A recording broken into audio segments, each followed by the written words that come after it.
If you saw me say I wouldn't make a part 3 for season 5, well, no you didn't.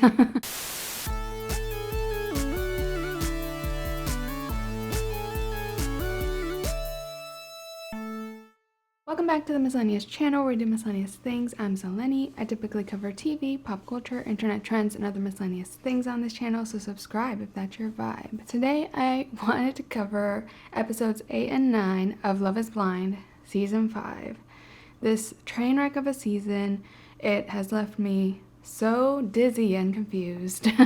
And I originally wasn't planning to make a part 3. I said that in part 2. I assumed episodes 8 and 9, episode 9 would be like the finale, the altar, the weddings, all that. And then the October 13th episode was going to be the reunion. Cut to October 6th, episodes 8 and 9 drop, and it is not the finale yet. So at first I was thinking like it's not worth to make a whole video just for one episode of like meaty content plus finale, but now it is 2 full episodes of content and there's so much mess going on that I was getting overwhelmed thinking about all the notes I would have to bring to the live stream. So I am making a part 3 now. I'll still be doing the live stream on October 13th. Whatever episode comes out that day is what we'll discuss. Also, I think the live stream would be a good opportunity to dive into some like Reddit tea type stuff. There's a lot of behind the scenes mess going on with the season. If you're interested in that stuff, I recommend the Reddit because there's a lot being revealed there. A lot of sketchiness this season, surprise, surprise. So let's talk about episodes 8 and 9, and we only have 2 couples to talk about, though I am gonna sneak in the secret third couple that we just found out about, I guess. Let's start with Stacy and Izzy, as we have been. Oh, they are so bad, these episodes. Like, they came off really terribly. After reading some of y'all's comments on part 2, I realized I kind of missed a little bit of that conversation between Izzy and Johnny, and I went and rewatched that scene and I wanted to talk about it again. Y'all, I watch these episodes early in the morning. I'm taking notes, and if I miss a note, the information just goes out of my head. Especially that first part of their conversation, I like didn't remember, blacked out, zoned out, who knows. He like comes right out of the gate like coming for Johnny really hard, and I missed the first part where he like comes in and starts calling her sketchy. I thought he called her sketchy like towards the end. He's also so riled up in this conversation, and also the point where he's like, oh, can I give you advice? And she's like, I didn't ask for advice, because she didn't. Once I rewatched it, I was like, oh my god, yeah, the advice thing. I just didn't make a note of that. What unfolded after in episode 8 was just like insanity, and really like cemented everything that people were like theorizing about Izzy and Stacy. Also, I didn't realize that like in the first half of the season, I didn't realize Johnny was getting like a lot of hate from the fandom, and then it kind of felt like the fandom turned, and then it was kind of like the defense campaign for Johnny, and people saying like, well, there's double standards with like other people that have had second choices in Love is Blind. Also, some people are saying she didn't contradict herself in the pods. I want to revisit that later because I just did not have time today. And the footage they showed during the Izzy Johnny confrontation didn't show her contradicting herself, but I feel like she did back in the pods, and I need to revisit that footage where she told one thing to Chris, one thing to Izzy. But at the same time, like, Johnny was in the pods like sorting out a lot of feelings. I mean, at that point she's with Chris, like it doesn't really matter. This confrontation, I feel like, should have been the time to clear the air. She could have said like I said in part 2, like, I was confused, sorting out a lot of feelings, the pods are intense. And then Izzy could have just like been chill and been like, no hard feelings, I'm with Stacy now, I'm engaged, it's not a big deal. But he has this excuse that it's all about Chris and like protecting Chris. That's why Izzy says he's getting so riled up at Johnny and getting really aggressive with her. That's just so hard to believe, because Chris and Izzy like just met like 3 weeks ago or something. Why are you so invested? And it feels sketchy, let's just use the word, that Izzy is getting so riled up about all this when like Chris is happily there with Johnny. Chris knows the situation. He was there for the pod stuff. He can make his own decision about dating Johnny, and he did. That's the weirdest part to me and to a lot of people, I think, is that Izzy is supposed to be happily engaged. Johnny is happily in a relationship. Why is Izzy like trying to just insult her to her face? And then it gets way worse. So that was revisiting kind of the end of episode 7. Izzy goes and tries to talk one-on-one with Chris and warn him after the Johnny stuff. He's telling Chris like, oh, Johnny told me she loved me 4 times in the pods. Sir, why were you keeping count? Is the real question. And Chris was kind of surprised by that, taken aback, but still, Chris is dating her at that time. Like, he's made his decision. I think a lot of the Izzy issues come down to ego. I think he has a really big ego from being like a player and whatnot, because he keeps saying to Chris like, oh, you and me, we just have such good hearts and everyone wants to take advantage. And it's like, why are you lumping yourself with Chris, who is like a nice guy, he seems, projecting yourself onto him so much? And I do gotta say, like, Izzy was the most visibly or noticeably wasted at this party. He was slurring. You could also argue that makes him more honest, so it doesn't like invalidate the things that happened, but like, damn, he was wasted. While Chris and Izzy are talking, Stacy comes in and she's like, oh shit, I didn't mean to get in the drama. And she starts shitting on Johnny. But then Johnny comes in right away. So they all start fighting.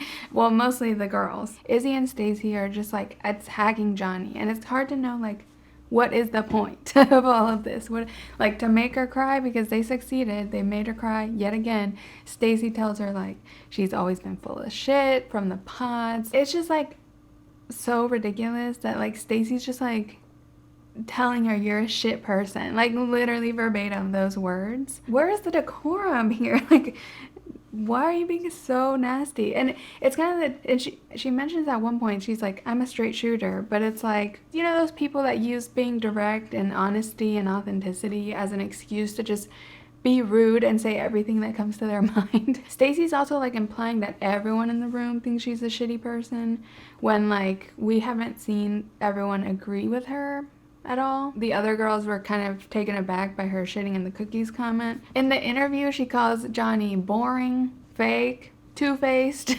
I think it's just a thing where it's like Johnny is like a trigger for like the security or insecurities of Izzy and Stacy's relationship. Izzy is just like offended that Johnny isn't more hurt about being rejected. That's what a lot of the theories y'all said in the comments last part. And when you combine that with like the talk he had with Lydia, which wasn't like very eventful at all, that's why I ended up cutting it from last video, but when you combine the two instances, Izzy is kind of always taken aback that like the women are happy in their own relationships rather than being distraught that he didn't choose them. I think he just thinks very highly of himself, especially like in the romance department. Like, I think he's been a player, he's a good looking guy, he's a sweet talker. That has gotten to his head at this point. But Stacy is just such a mean girl. And then we get to the part where like Uche is being ridiculous over here and trying to tell us like why he thinks Lydia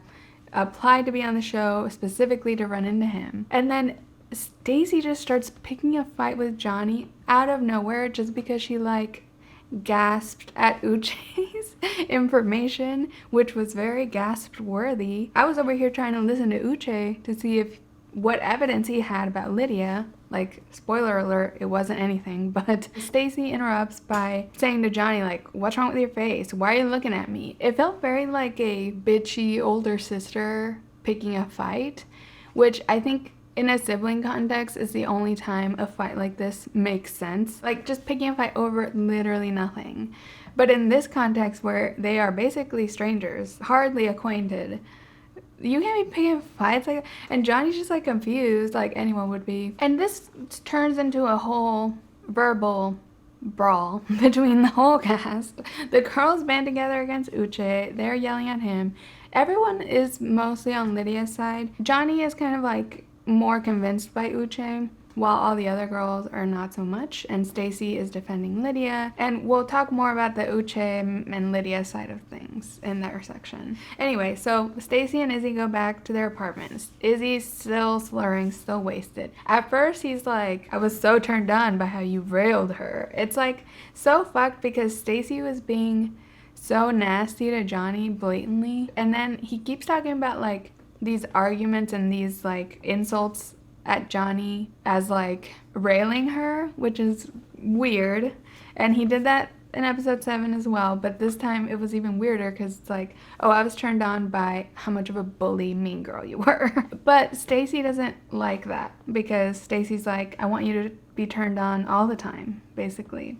And Stacy's not buying it that Izzy's just so concerned about Chris, and that's why he's so passionate and keeps, you know, caring about what Johnny's up to. And yeah, that's what we're all saying. So at least Stacy saw through it. They have this fight which ends in Izzy saying like, oh, I'm never good enough for you, because the main source of their argument is like Stacy saying, oh, what do you do in this relationship? You don't cook. She says she does stuff. This whole argument was so annoying to me because I'm just like, just tell us the list of things, because we can't judge just saying like, what do you do, what do you not do. They're not giving any specifics aside from like, he cleaned a couple times, she cooked a couple times. Just give us the list. I was just very annoyed. Like I feel like I can't give an opinion on like what they're arguing about. She kind of wants like foot massages and like baths and stuff like that, it seems like, because he promised those things in the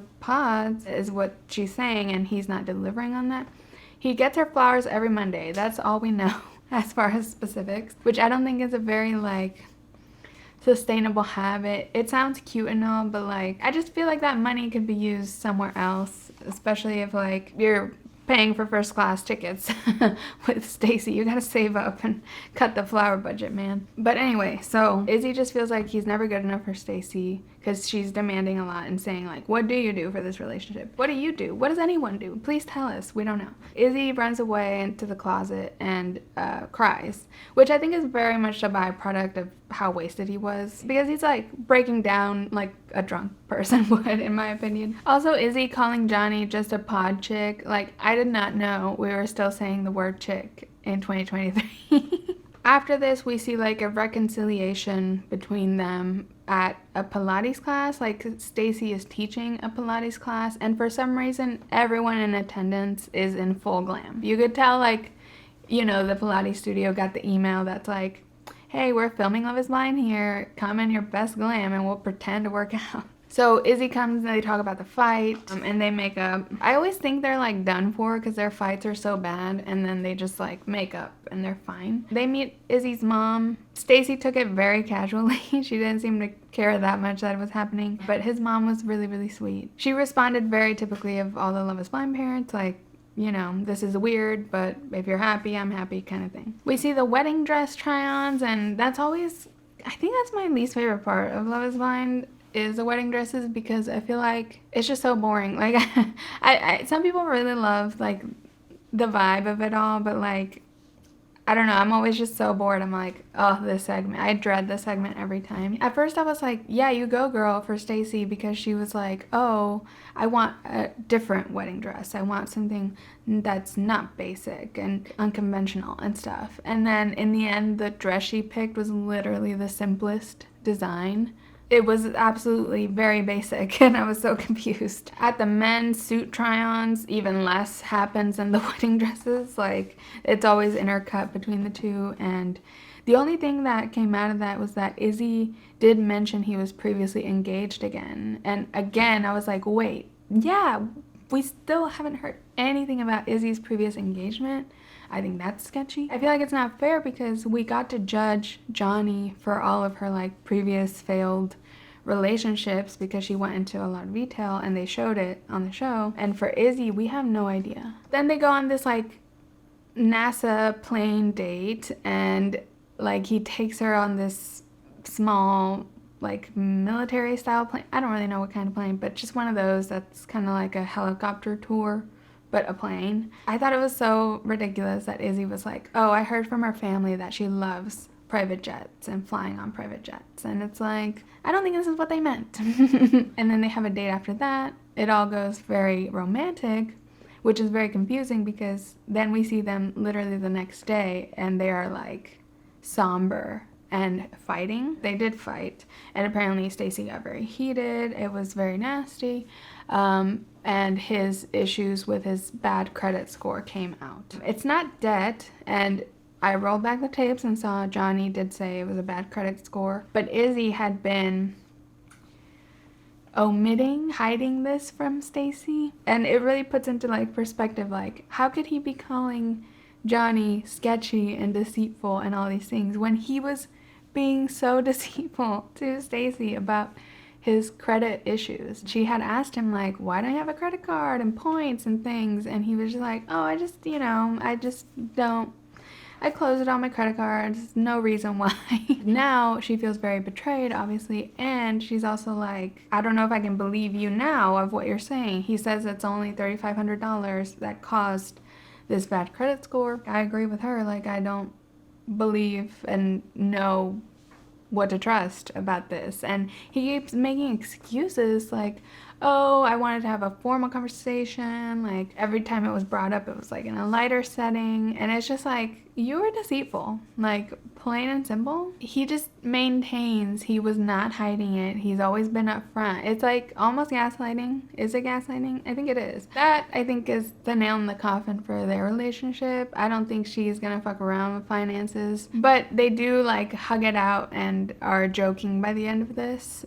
So they seem like they are solid and saying yes at the altar. They even got marriage licenses, which I don't think they'd even shown that before in another season, but like they must do that every time. And it's awkward that some of them say no. That's Stacy and Izzy. I have no hope. I think they should say no. I think they don't have a lot in common. The thing they bonded on the most was like literally bullying Johnny for just sitting there. These financial issues are sketchy. She's kind of bratty and entitled and pretentious about like the plate stuff. And we'll talk on Friday about what ended up happening with them, but I don't think they should say yes. So let me move on, not to our other big couple just yet, but I want to talk about a secret couple, the couple that was cut out of the season, and that's become really clear after these episodes. Like I said, in the live stream, I'll go more into like Reddit tea. Apparently there was 4 entire engaged couples that were not shown this season. They dropped off at different points, and there's even like a lawsuit with one of them. It's really complicated. But there was one couple they cut that made it all the way to the altar. I was gagged and really upset that it was Renee, who is my favorite Pod Squad person, and I'm happy every time she's on screen, and she's hilarious, and her Instagram's hilarious. She gives really funny commentary on the season. I made a note about that in part 2. Renee was engaged to Carter, who's the other bald man, and he was like a fisherman. I don't know what happened. She is teasing that after the season's over, she will reveal what happened with their engagement that was so bad. They did make it to the altar. Apparently she said no. That's why she is in so many scenes. And it gets really, really fishy in the wedding dress and suit try-ons because they edited it to make it look like Renee is just there to be Lydia's friend, even though she is sitting nowhere near Lydia. She has like 3 mystery women around her.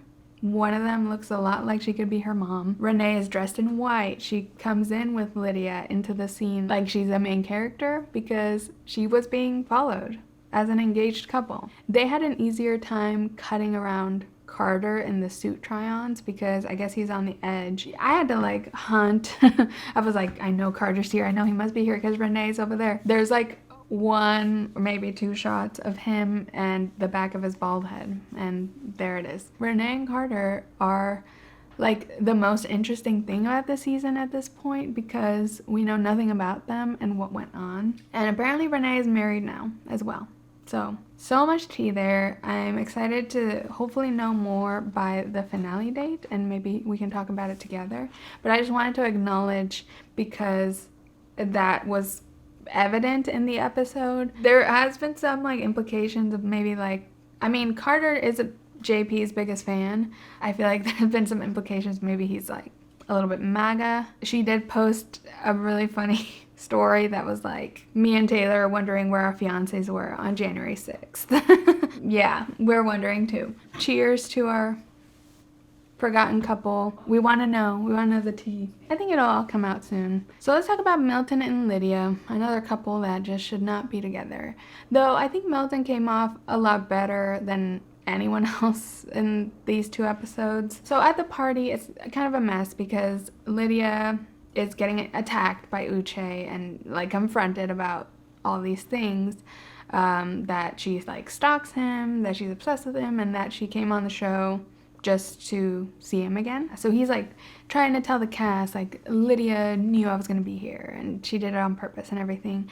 And the girls start defending Lydia. Also Miriam's there, and Miriam starts like fighting with Uche, and Uche's so nasty. Like Uche is such a like scary contestant this season. It was also so funny to see him mad that like Stacy and Johnny were taking attention from him, first of all. But then he continues his story, and Miriam and I think Madis starts like confronting him. And then Uche starts just insulting Miriam, asking like, do you have a job? Do you have a... where do you even live? In the Middle East or Houston? All these things. I'm just laughing because it was kind of funny. It was absolutely nasty and out of pocket for Uche. But there's a small part of me that's like, you know, I think we kind of want to know the answers to these questions from Miriam in a calmer context maybe, but like we do want to know, what is the skincare business? We're still wondering. But no, it was so fun to see all the women just like trash Uche. Because he's just so condescending all the time. I feel like he's just hungry for screen time. And it's like, you're not even engaged. Like, get the hell out of here. And then it was even more hilarious when he tried to talk to Milton one-on-one. And a lot of people have been saying like, oh, Uche's demeanor very much changes when he's talking to women versus men, because with men, he has like level-headed conversations. He tries to talk to Milton and try to start convincing Milton that like Lydia is shady, basically. And Milton is just not having it. Like I keep saying, he's the definition of like Gen Z demeanor of like doesn't give a fuck. Uche keeps trying to find some way in to like get in his head about Lydia, and Milton just swerves every time. It's so funny to see like Uche just like his tactics not work. And I think why Uche is so dangerous is because it's kind of like the Jonah Hill thing, if y'all remember that drama. I don't have time to go into it, but if y'all remember that drama. It's like these men that like are well versed in like therapy speak and like emotionally intelligent things, but then they use that to weaponize it against their partners. That's the kind of the vibe Uche gives, and he keeps trying to like tell Milton like, Lydia planned for us to date in the pods. He tells him about the fate comment that like, oh, she had a feeling she'd run into someone from her past here, which is the only piece of evidence Uche seems to have. And then Milton pulls out some math analogy about calculus and the z-axis and stuff, and that just confuses Uche. He's sitting there like, math meme. And it's hilarious because Uche is trying so hard, and then he's just like, whoa, and this is over my head. He keeps trying to like condescendingly get him to like realize, do you think the way you communicate right now is healthy? Oh, do you think you could do this for the rest of your life? He's the expert on communication, right? So he thinks. He just tells him to be careful, and Milton just never cares, stays very calm, leaves him with, I'll text you in the group chat, which is the ultimate Gen Z fuck you, I think, and then goes to comfort and reassure Lydia and tell her not to care about him. I think he did all great steps there, stood by his relationship, even though I do think there is some nuance to the whole Lydia-Uche situation. I think Uche is being an asshole about everything, but I'm not so sure about Lydia coming on the show and the motives. The evidence we have is just, I have a feeling I'm gonna run into someone from my past quote, which came from Aaliyah, who I think is like a somewhat trustworthy source here. And then when she ran into Uche in the pods, she was trying to like reignite something with him and saying like, oh, it was fate that we ran into each other here, and trying to sell it as that. Those are my 2 actual tangible pieces of evidence that I'm like going by, where I'm like, yeah, I mean, I could believe Lydia applied on the show because Uche did. Though she doesn't control casting either, so she could have applied for that reason and then gotten far and then did her own thing. Netflix could clear this up real quick and tell us who applied first. We're waiting. So the other big thing Lydia and Milton went through is that they met Milton's family. It all became very clear why Milton uses a math or science analogy for every situation, because his family is like the exact same way. Apparently he grew up very strict and his family is really tough on Lydia. It's hard because Lydia does feel very scripted a lot of the time with the family. Like she's saying all of the perfect right things and it just comes off inauthentic to me. I mean, maybe other people feel different, but like his family was grilling her though on their end. They were like, the FBI, and the sister even says like, you know, she's gonna look you up. The editing did Milton dirty with this because she's over here talking about like, you know, he's so mature. I've dated older guys in the past and they're nowhere near as mature as Milton. And cut to Milton trying to take out a cork out of a wine with his teeth. The editing was trying to tell us something there, and it was shady at Milton. His family is also skeptical about his age, and I feel like from Milton's perspective, it's hard to see his family's point of view because he's younger and like wants to do his own thing, blaze his own trail.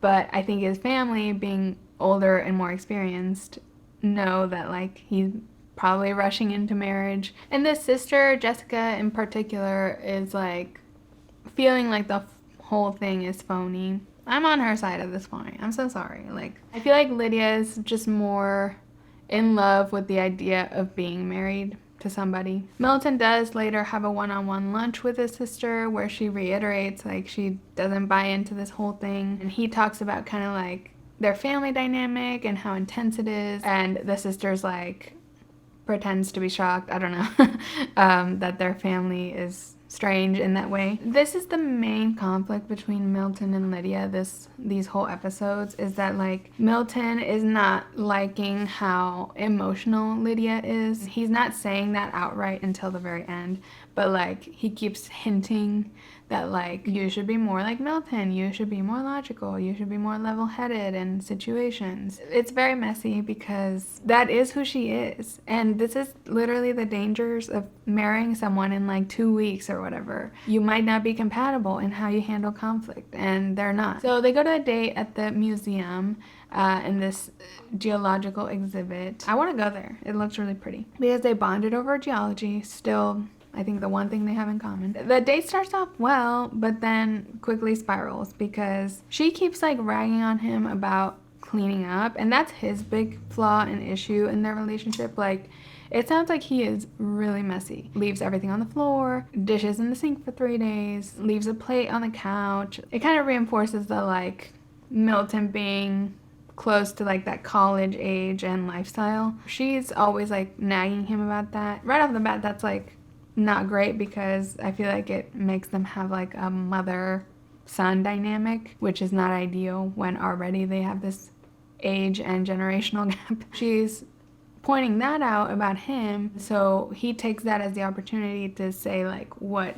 he doesn't like about her and her flaws. He mentions like he didn't like how she handled the Uche situation at the party. I feel like this is harsh on Milton's end to Lydia because it's not something she can change. It's just how she is. But also I think it's a thing that'll come with age, and as he has more life experiences, maybe he'll see the values of emotion and why they're important. Some people, as they mature, realize that more. I feel like I have. It's also not surprising when we see his family and how they're talking about marriage like being a business arrangement and having to do like a SWOT analysis for your relationship. It's not surprising to see Milton doesn't see the value of emotions. Like, he comes from this family that is so analytical, like almost like robots or something. I wouldn't expect him to understand like the values of emotion.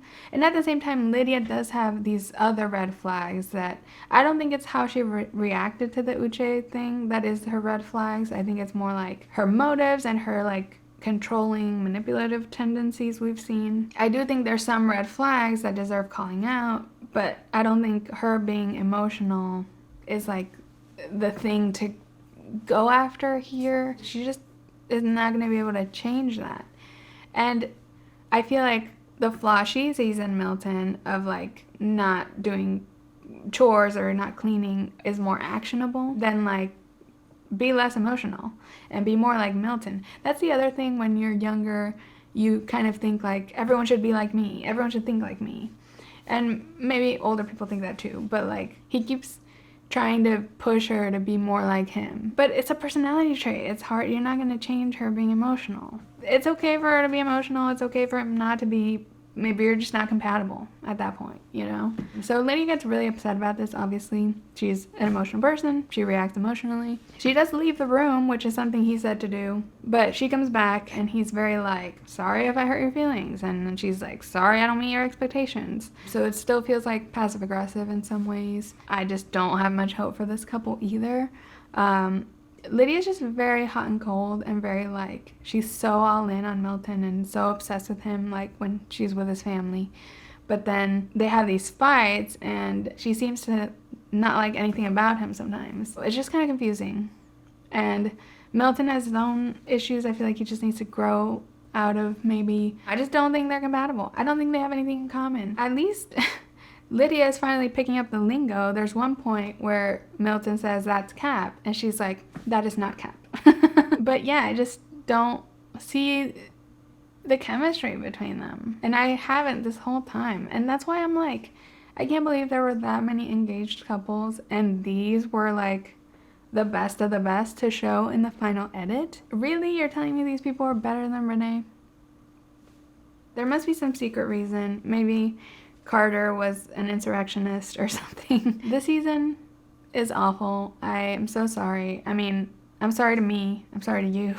I did do a spontaneous live stream playing the Love is Blind mobile game that came out recently, and you can watch that on my channel. It's available as a video. We left off the game where we're trying to steal our rival's man. So that's the goal right now. I'll be streaming again a part 2. I don't know why I thought this game would not be like that long or that developed, but it's like a full story. We're still in the pods and I'm not quite sure where the story or game ends. The reveal after the pods or like at the altar, and we're gonna have to go through like real life stuff. You can follow along on that journey on my live streams. I'll keep going and the videos will always be available, but we had some fun there, so I recommend that if you're into live streams. The plot lines on the game are so much better than the actual show. They actually have a zero tolerance for violence, which was news to me. There's like a queer representation randomly out of nowhere.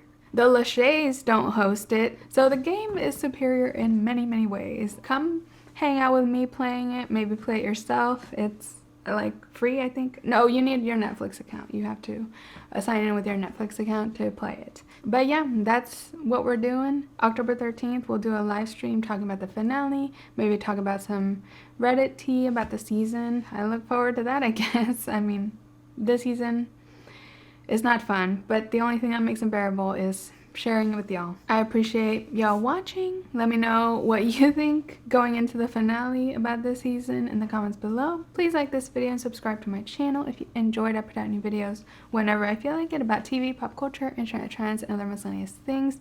And you can follow me at Miscellaneous on Instagram or Twitter to find out about new videos or new live streams. Or you can just hit the bell notification here on YouTube. Thank you so much for watching, and I'll catch you in the next one. Bye!